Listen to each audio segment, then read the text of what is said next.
फक्त हा उपाय करा आणि तुमच्या घशामधील खवखव, जर तुम्हाला सर्दी झाली असेल, वारंवार तुम्हाला खोकला येत असेल, तुम्हाला जर खोकला कोरडा असो, ओला असो, कफाचा असो किंवा ॲलर्जीचा असो, तर मित्रांनो तुम्हाला या खोकल्याच्या समस्येपासून आराम वाटण्यासाठी हा काढा तुम्हाला नक्कीच मदत करणार आहे। अत्यंत साधा सोपा हा उपाय तुम्ही एक वेळेस नक्की ट्राय करून पहा।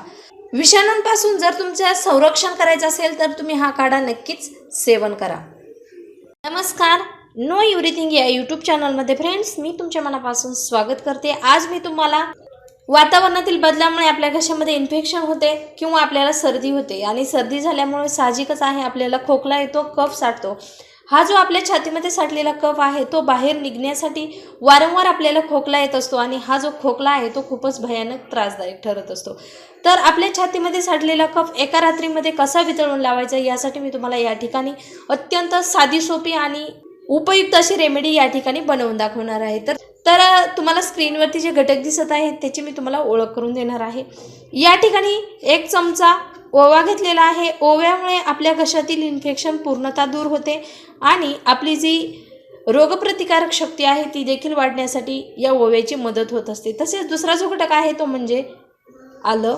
या ठिकाणी मी अर्धा चमचा आलं किसून घेतलेला आहे। आल्यामध्ये अँटीऑक्सिडंट्स मोठ्या प्रमाणामध्ये असतात, आपल्या शरीरामधील हीट वाढून आपल्या घशातील इन्फेक्शन बरे होते, तसेच आपल्या छातीतील कफ वितळून छातीतला कफ नाहीसा होण्यासाठी मदत होत असते। आणि आपला अत्यंत उपयुक्त असा हा शेवटचा जो घटक आहे तो म्हणजे या आहेत तुळशीच्या मंजिरा।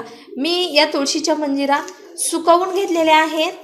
हा जो उपाय आहे तो दिसायला जरी सोपा असला तरी त्याचे जे होणारे फायदे आहेत ते आपल्या आरोग्यासाठी खूप लाभदायक आहेत आणि त्यासाठी आपल्याला लागणार आहे 1 ग्लास पाणी। मित्रांनो, हा उपाय करण्यास मी सुरुवात करणार आहे। एका पातेल्यामध्ये 1 ग्लास पाणी ॲड केलेलं आहे आणि हे सर्व जे घटक आहेत ते पूर्णतः ॲड करायचे आहेत।